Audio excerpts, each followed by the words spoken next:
Kami lanjutkan Kompas Pagi, Saudara. Dalam sidang peninjauan kembali, kuasa hukum Saka Tatal memasukkan 10 bukti baru atau novum guna membebaskan Saka dari status mantan terpidana.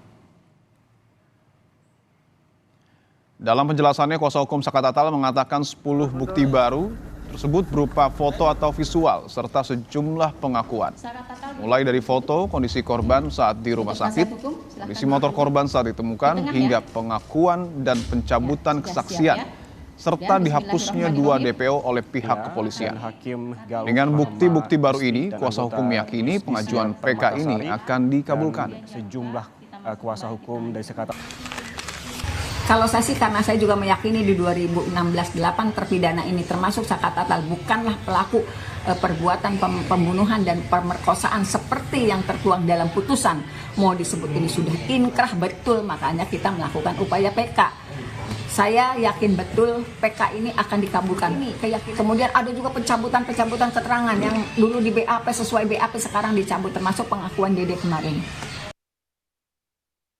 Untuk mengetahui informasi selengkapnya, kita akan tanyakan langsung kepada jurnalis Kompas TV Vida Alatas di Pengadilan Negeri Cirebon, Jawa Barat. Vida, selamat pagi. Bagaimana dengan persiapan sidang lanjutan peninjauan kembali Saka Tatal hari ini? Apakah hari ini sudah ataupun termohon sudah menyiapkan tanggapan atas memori peninjauan kembali? Ya, selamat pagi Dipo dan juga saudara. Hari ini memang dijadwalkan bagi termohon yakni pihak jaksa dari Pengadilan Negeri Cirebon yang kemudian akan memberikan tanggapannya.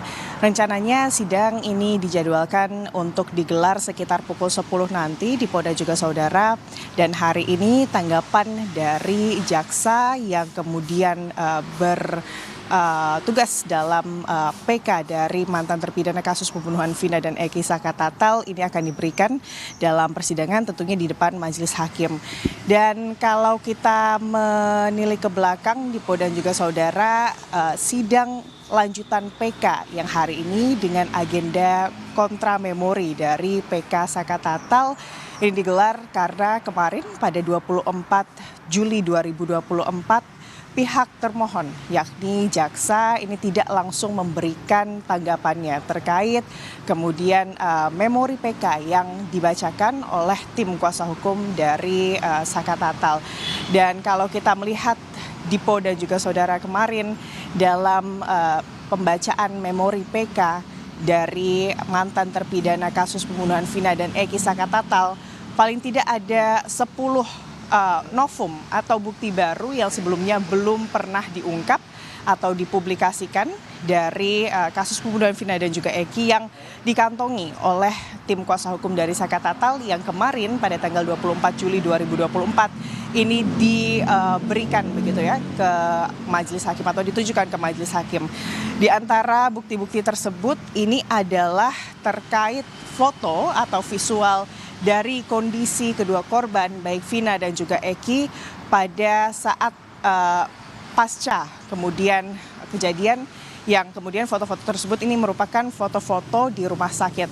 Karena kalau kita melihat Dipo dan juga saudara memang foto-foto dari kedua korban yakni Vina dan Eki yang selama ini tersebar di media sosial ini adalah foto-foto keduanya saat kemudian berada di jalan begitu ya Dipo dan juga saudara, dan ini merupakan bukti baru.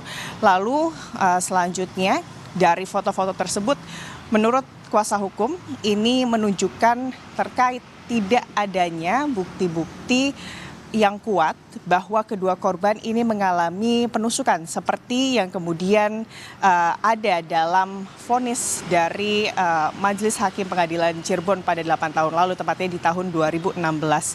Lalu juga selain dari foto-foto dari kedua korban, yang menjadi bukti ini juga adalah terkait visual baut yang tertinggal di penampang PJU di flyover Talun, di mana ini juga diperkuat atau disambungkan dengan foto dari motor dari korban yakni Eki, yang kemudian dari baut tersebut dan juga PJU yang ada di flyover Talun tersebut ini terlihat bahwa kemudian ada cat motor dari korban Eki yang kemudian tinggal begitu ya di PJU yang ada di flyover Talun.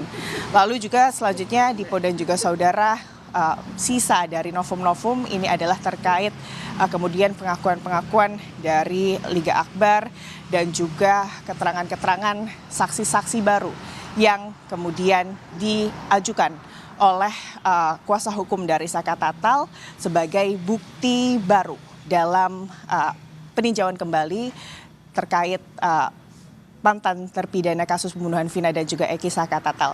Dan tentunya hari ini kita akan lihat bagaimana tanggapan dari jaksa terkait novum-novum yang kemudian kemarin sudah dibuka oleh pihak kuasa hukum dari Saka Tatal begitu ya, Dipo dan juga saudara. Dan tentunya selain dari tanggapan, kami juga menunggu atau menanti apakah kemudian informasinya dari pihak Saka Tatal ini juga nanti akan mendatangkan atau menghadirkan sejumlah saksi, paling tidak ada 9 saksi yang sempat disebutkan oleh tim kuasa hukum Saka Tatal yang nanti akan dihadirkan untuk mendukung statement-statement mereka terkait Saka Tatal ini merupakan korban salah tangkap dalam kasus pembunuhan Vina dan juga Eki 8 tahun lalu. Dan kalau kita melihat Dipo dan juga saudara, di antara ke-9 saksi yang kemudian akan dihadirkan atau berencana dihadirkan oleh tim kuasa hukum, ini ada mantan Kabar Eskrim, ada Komjen Purnawirawan Susno Duaji, dan juga mantan Wakapolri Komjen Purnawirawan Ogroseno yang rencananya akan dihadirkan. Tapi kita melihat apakah kemudian hal tersebut memungkinkan untuk dilakukan dalam PK dari Saka Tatal, dan jika kemudian ke-9 saksi tersebut benar akan dihadirkan, apakah kemudian kesaksian dari saksi-saksi tersebut akan dilakukan langsung di hari ini atau ini akan dilakukan di minggu depan, di hari Senin depan. Itulah tentunya yang kita akan berikan informasinya kepada Anda, Dipo dan juga saudara, usai nanti sidang dimulai rencananya di pukul 10 siang nanti. Dipo. Baik, menarik untuk menunggu bagaimana kemudian nanti jalannya persidangan, karena selain ada 10 novum yang kemudian tentu harus dijawab, bagaimana kemudian nanti kontramemori oleh jaksa, tetapi juga apakah kemudian nanti akan ada kesempatan untuk menghadirkan mantan Wakapolri dan mantan Kabar Eskrim, tentu ini kita akan tunggu bersama. Terima kasih atas laporan Anda, jurnalis Kompas TV, Fida Alatas, langsung dari Cirebon.